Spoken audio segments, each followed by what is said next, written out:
अस्सलाम वालेकुम व्यूअर्स, क्या हाल है? उम्मीद है आप सब खैरियत से होंगे। हमने डिस्कस करना है कि वेब मास्टर टूल्स क्या है और वेब मास्टर टूल्स को हम किस तरह यूज़ करते हैं और उसको हम जनरेट किस तरीके से करते हैं। तो चलें स्टेप बाय स्टेप स्टार्ट करते हैं। सबसे पहले मैं आपको बताऊँ कि वेब मास्टर टूल या गूगल सर्च कंसोल है क्या? अच्छा, मैं गूगल इसलिए कह रहा हूँ कि अभी हम जो चीज़ डिस्कस करेंगे वो हम गूगल का सर्च कंसोल डिस्कस करेंगे, क्योंकि एसईओ में हम जो 90% से ज़्यादा चीज़ें गूगल के सर्च इंजन के लिए कर रहे होते हैं, तो हम जो सर्च कंसोल या वेब मास्टर टूल जिसके बारे में हम डिस्कस करेंगे वो गूगल के सर्च इंजन का करेंगे। बेसिकली जो सर्च कंसोल या वेब मास्टर टूल होता है, ये हमारी वेबसाइट का और हमारे सर्च इंजन के दरमियान जो है वो एक लिंक होता है। इसके थ्रू हम अपनी वेबसाइट की के डिफरेंट पेजेस को इंडेक्स करा सकते हैं, हम उनके पेज की इंडेक्सिंग को रिमूव कर सकते हैं, हम हमारे कोई अगर एरर आ रहे होते हैं, किसी किस्म का कोई नोटिफिकेशन सर्च इंजन ने या गूगल ने हमें देना होता है, तो वो हमें थ्रू गूगल सर्च कंसोल या गूगल वेब मास्टर टूल्स करता है। अच्छा, पहले इसका पुराना नाम जो था वो गूगल वेब मास्टर टूल्स था 2018 तक। 2018 से ऑनवर्ड इसका नाम चेंज हुआ है और अब हम इसको गूगल सर्च कंसोल कहते हैं। तो दोनों नाम यूज़ होते हैं, लेकिन अभी क्योंकि गूगल सर्च कंसोल हो गया तो अब वेब मास्टर टूल्स जो है वो ज़्यादा इस्तेमाल नहीं होता।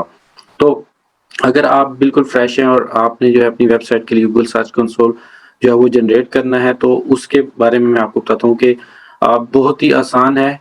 आपने गूगल के ऊपर जाना है, गूगल के ऊपर लिखना है गूगल सर्च कंसोल। अब गूगल सर्च कंसोल पे लिखने के बाद आप इसको अपनी किसी भी जीमेल से लॉगिन करेंगे। आप इस बात का आपने ध्यान रखना है कि आप जो है सर्च कंसोल को जनरेट करने के लिए आपके पास जीमेल का होना ज़रूरी है, क्योंकि ये गूगल की सर्विस है। मैं गूगल के सर्च कंसोल की बात कर रहा हूँ। अगर आप बिंग का कर रहे हैं तो उसके लिए आप कोई और ईमेल भी यूज़ कर सकते हैं। अब गूगल के सर्च कंसोल को जनरेट करने के लिए हमारे पास जीमेल का होना ज़रूरी है। उसमें हम अपने जीमेल से उस सर्च कंसोल के अंदर लॉगिन होते हैं। अगर आपके पास नहीं है तो आपको नई जीमेल बनानी पड़ेगी।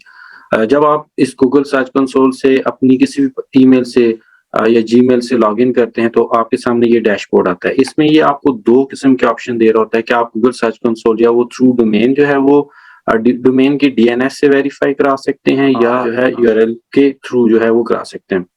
अब इन दोनों में डिफरेंस क्या है? दोनों में डिफरेंस ये है कि जो आप डोमेन के डीएनएस से वेरिफिकेशन कराते हैं ना, तो उसके अंदर आपकी जो वेबसाइट है वो चाहे एचटीटीपी पे है, चाहे एचटीटीपीएस पे है, चाहे डब्ल्यूडब्ल्यू के साथ है, चाहे बगैर डब्ल्यूडब्ल्यू के है, आपकी वेबसाइट जिस कंडीशन में वो एक ही सर्च कंसोल या वो आपका सब जगहों पे चल रहा होगा।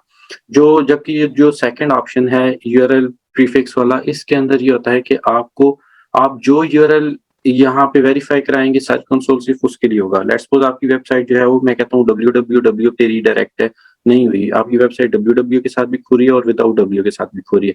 अगर आप www के साथ बनाएँगे तो विदाउट w वाले लिंक को ये कंसीडर नहीं करेगा, या अगर आपकी वेबसाइट लेट्स सपोज़ www.domain.com पे इंडेक्स्ड है और आपका सर्च कंसोल या विदाउट www अगर आप बना रहे हैं, तो वो आपका सर्च कंसोल काम नहीं कर रहा होता।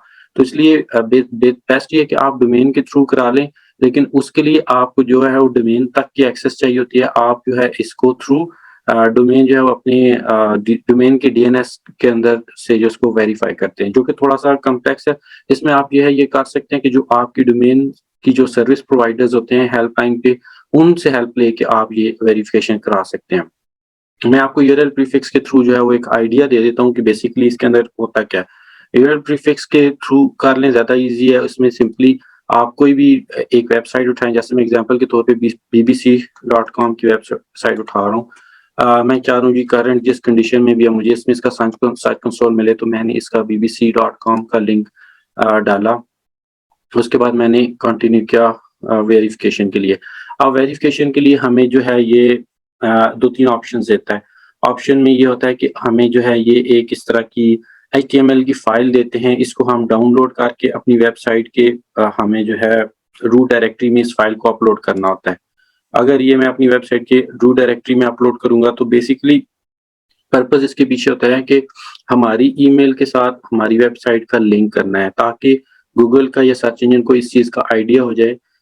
एक तो इस चीज़ का कि हम खुद ही इसके ओनर हैं, क्योंकि जब हमारे पास वेबसाइट की एक्सेस होगी तो उसमें हम ये कोड डालेंगे। तो दूसरे नंबर पे ये कि हमारी जो ईमेल है और हमारा जो वेबसाइट है उसका इस कोड के थ्रू लिंक भी हो जाता है, ताकि वो सारा का सारा डाटा यहाँ पे आना शुरू हो जाए। वेबसाइट से वो इस कोड के थ्रू ट्रैकिंग शुरू कर देते हैं।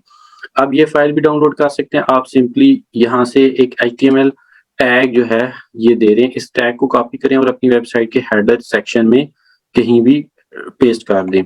तीसरा तरीका ये है कि आप जो है, अगर आपने इसी ईमेल से जिसकी बेस पे आप गूगल सर्च कंसोल या Google web master tool generate कर रहे हैं, आपने ऑलरेडी गूगल एनालिटिक्स जो है वो निकाला हुआ है, तो आप सिंपली यहाँ से आके इसको वेरीफाई पे क्लिक करेंगे तो आपकी वेबसाइट जो वेरीफाई हो जाएगी। Same is the case with Google tag manager and domain name providers, DNMP in DNS के थ्रू। अगर आपने इनमें से कोई भी ऑलरेडी ये सर्विस गूगल की यूज कर रहे हैं, तो आप जो है उसके थ्रू इसी ईमेल की बेस पे कर रहे हैं, तो आप सिंपली यहाँ से आके वेरीफाई का क्लिक करेंगे, वेरीफाई पे क्लिक करेंगे तो आपका सर्च कंसोल जो है वो जनरेट हो जाएगा। तो क्योंकि ये तो BBC की वेबसाइट मेरे पास एक्सेस नहीं, मैंने सिर्फ डेमो के लिए बताया, मेरे पास ऑलरेडी जो है वो सर्च कंसोल जनरेटेड है। मैं आपको वहां से इससे फर्दर प्रोसेस, जब आप ये कोड डालेंगे उसके बाद जो आपने सिंपली इसको वेरीफाई करना है, ओनरशिप वेरीफाई होगी, आपके पास जो है उस वेबसाइट का सर्च कंसोल आएगा। जब आपके पास सर्च कंसोल आता है तो उस वो किस तरह दिखता है वो मैं आपको दिखाता हूँ। ये देखें, इस तरीके से आपके पास गूगल का सर्च कंसोल, ये इसका डैशबोर्ड है, इस तरीके से शो हो रहा होता है।